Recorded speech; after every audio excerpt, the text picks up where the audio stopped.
कानून व्यवस्था को लेकर कि कानून व्यवस्था काफ़ी खराब हो चुकी है, क्योंकि पिछले कल भी जो एक घटना आपके सामने आई, हालांकि हमने संज्ञान भी यहाँ पे लिया है, तो किस तरह से जवाब देना चाहेंगे कि सर कानून व्यवस्था हिमाचल प्रदेश में क्यों है यहाँ पे?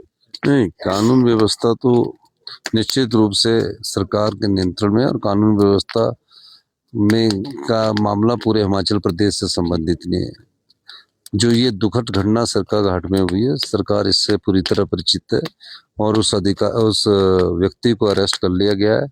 और जो उस पुलिस का काम होता है वो पुलिस ने काम किया है। अब क्यों उस बेचारी बेटी की हत्या हुई है वो बड़ी दुखद बात है, और हमारी सरकार ने ये कहा है कि अब इसको सख्त से सख्त सजा मिले। उसके लिए सरकार उन संवेदनशील परिवार के साथ पूरी तरह से खड़ी हुई है। मैं उन परिवार वालों से बात भी करूंगा, और निश्चित रूप से एक बच्ची की हमारी निर्मम हत्या हुई है, मुझे उसका व्यक्तिगत दुख भी है। एक बेटी की हमको छोड़कर चलेगी।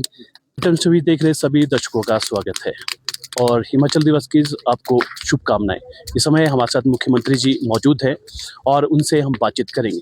सर, लेफ्टिनेंट टीवी में आपका स्वागत है सर। सर, हिमाचल दिवस की अगर बात करें तो काफ़ी स्थापना दिवस बना चुका है हिमाचल दिवस। एक छोटा सा राज्य और एक विकास मॉडल का राज्य, क्या किस तरह से आप देखते हैं सर? नहीं, आज हमने तीसरा हिमाचल दिवस जो है वो प्रदेश के सबसे दुर्गम क्षेत्रों में मनाने जा रहे हैं।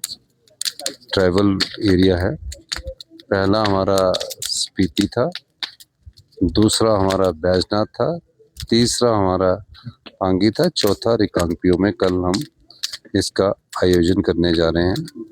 और ये काफ़ी वर्षों बाद रिकांगपिओ में तो मेरा ख्याल पहली बार हिमाचल दिवस का आयोजन किया जा रहा है। इससे पहले एक आयोजन मेरे ख्याल कल्पा में हुआ था, लेकिन 40-50 वर्ष बाद ये आयोजन, या 30-35 वर्ष बाद ये आयोजन होने जा रहा है।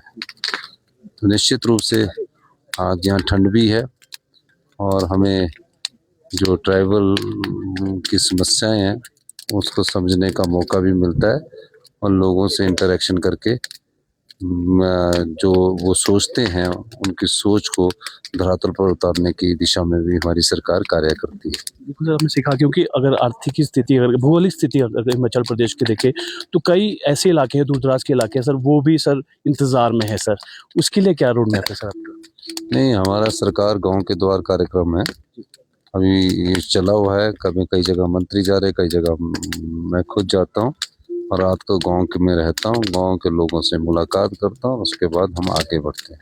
आत्मनिर्भर हिमाचल का सर संकल्प आपने लिया था, जिसके लिए आप काम भी यहाँ पर कर रहे हैं सर। कितना देखते हैं अभी तक के जो है कार्यकाल आपका जो है यहाँ पर? नहीं, आत्मनिर्भर हिमाचल एक सोच है कि प्रदेश कैसे अपने पैरों पर खड़ा हो, और 3 वर्षों में हमने नीतिगत बदलाव किया है। जहाँ भ्रष्टाचार के चोर दरवाजे बंद किए हैं, वहीं नए फैसलों से प्रदेश को आत्मनिर्भर बनाने की दिशा में हम काम कर रहे हैं। हर जगह हम क्वालिटी की दिशा में भी आगे बढ़ रहे हैं। Quality education, quality health sector, quality water, तो सब चीज़ों को बदलने में समय जरूर लगता है, लेकिन 40 वर्ष से एक व्यवस्था जो चली आ रही थी उस व्यवस्था को परिवर्तन करने में मुझे आज खुशी है कि 40 महीने पुरानी सरकार ने इस व्यवस्था को बदला है, और एक नई सोच और एक नई विचार और आत्मनिर्भर हिमाचल की लोग आज बात करने लगे हैं। सर, अगर हम बात करें किसी भी राज्य की, अगर बात करें उसको विकास करना, तो सर हेल्थ और शिक्षा काफ़ी महत्वपूर्ण रहता है, और जिस में आपने काम भी किया है। जिस तरह से आज हमने देखा कि राजीव जो है डे बोर्डिंग स्कूल, और इसके साथ साथ सर हेल्थ में जो है रोबोटिक सर्जरी जैसे चीज़ें आपने लाई है, तो आम जनता को कितना सर इसमें लाभ होगा सर आने वाले समय में? नहीं, एजुकेशन के जो इंटीग्रेटेड एजुकेशन होना बहुत जरूरी है। बच्चे का एक्सपोजर बहुत होना जरूरी है। महज स्कूल खोलकर और टीचर ना होकर ऐसे स्कूल खोलने से अच्छा है कि हम अच्छी एजुकेशन दें। सरकारी स्कूल में पढ़ने वाले बच्चे आम परिवारों से आते हैं और वो अच्छी शिक्षा ग्रहण करना चाहते हैं। माँ बाप का एक सपना हो कि मेरा बेटा अगर स्कूल जा रहा है तो अच्छा इंसान बनेगा, अच्छा रोजगार प्राप्त करेगा। लेकिन अगर उस स्कूल में जाकर वो सिर्फ क्वालिटी एजुकेशन ना प्राप्त कर सके, और जो हाल भारतीय जनता पार्टी ने इस शिक्षा क्षेत्र में किया, उस समय के हालात ये थे कि 5वीं का बच्चा दूसरी की किताब नहीं पढ़ सकता था। हमने उस शिक्षा क्षेत्र में सुधार किया, और मुझे खुशी है कि पहली कक्षा से हमने इंग्लिश मीडियम स्टार्ट किया, Rajiv Gandhi day boarding school बना रहे हैं, और इसके अलावा हम सीबीएसई स्कूल बना रहे हैं। और सीबीएसई स्कूलों में जिस प्रकार एनरोलमेंट बढ़ी है वो एक ऐतिहासिक है। इससे पहले सरकारी स्कूलों की एनरोलमेंट कम हो रही थी।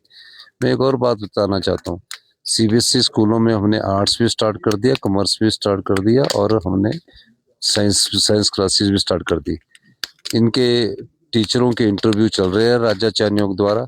जून तक सभी सीबीएसई स्कूलों में एक एक स्कूल में 30 से 40 50 उस शिक्षा सब्जेक्ट के टीचर आ जाएंगे। सर लगातार अगर भाजपा की बात करें तो वो इस चीज़ से घेरी आजकल जो करंट है यहाँ पे कि कानून व्यवस्था को लेकर कि कानून व्यवस्था काफ़ी खराब हो चुकी है, क्योंकि पिछले कल भी जो एक घटना आपके सामने आई, हालांकि हमने संज्ञान भी यहाँ पे लिया है, तो किस तरह से जवाब देना चाहेंगे क्यों सर कानून व्यवस्था हिमाचल प्रदेश में क्यों है यहाँ पे? नहीं, कानून व्यवस्था तो निश्चित रूप से सरकार के नियंत्रण में, और कानून व्यवस्था में का मामला पूरे हिमाचल प्रदेश से संबंधित नहीं है।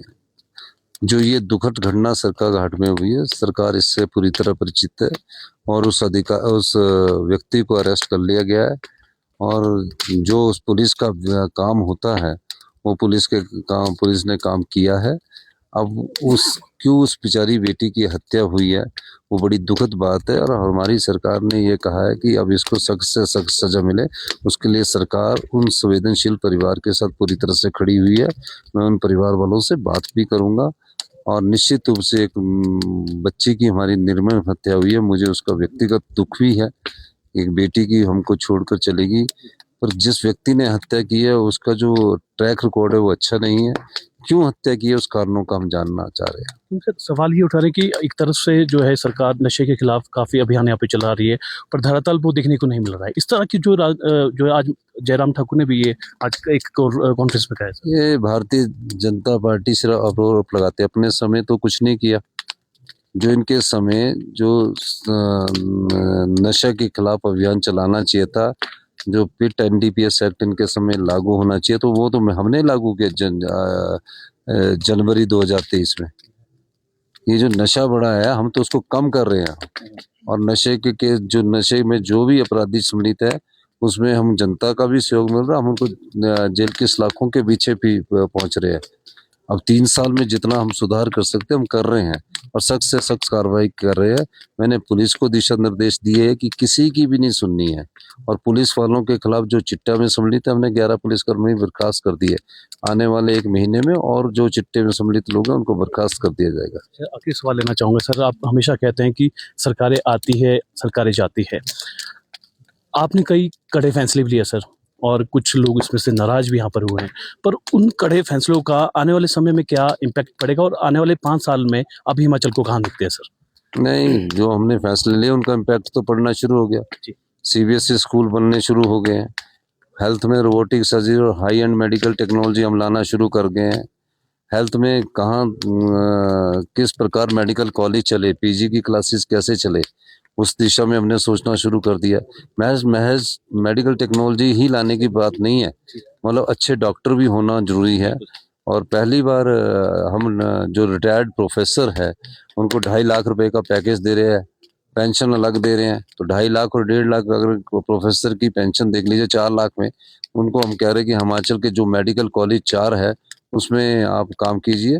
और मुझे खुशी है कि कुछ प्रोफेसर्स ने हिमाचल के लोगों की सेवा की दिशा में आगे काम करना शुरू किया। अगले 5 साल कहाँ देखते सर हिमाचल को?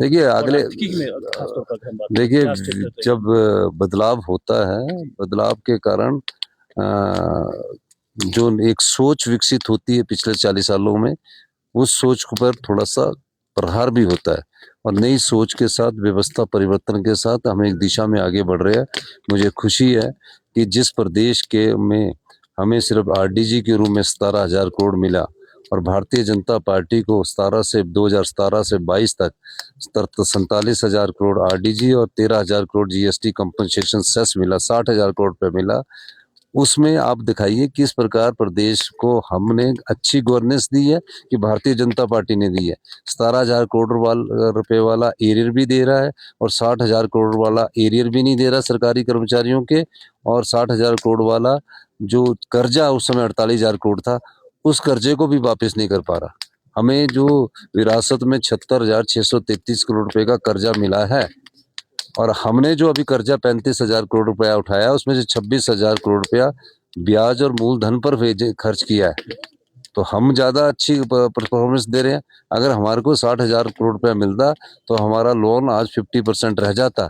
पर भारतीय अगर 2017-22 में अगर हमारी सरकार होती, अगर मैं कहता, तो आज हिमाचल प्रदेश पर एक पैसे का लोन नहीं होता, क्योंकि वो जो 60,000 करोड़ रुपया हमें मिलना था, उसमें उस समय जब भारतीय जनता पार्टी की जयराम ठाकुर सरकार ने सत्ता संभाली थी, तो 48,000 करोड़ रुपया 60,000 करोड़ में से हम वापस कर चुके थे। बहुत शुक्रिया सर, हमारे बातचीत करने का कीमती समय आपने दिया। तो ये थे मुख्यमंत्री जी, जिन्होंने पूरी बात बताई कि किस तरह से जो है हिमाचल को देखते हैं आने वाले 5 सालों में, और अभी तक जो है कार्यकाल में क्या क्या यहाँ पर काम किया। खासतौर पर स्वास्थ्य की बात करें या शिक्षा की बात करें या अन्य रेवेन्यू को जनरेट किस तरह से यहाँ पर किया, ये पूरी बातचीत की। तो फिलहाल अभी के लिए इतना ही। देखते रहिए लाइव टाइम्स टीवी। धन्यवाद।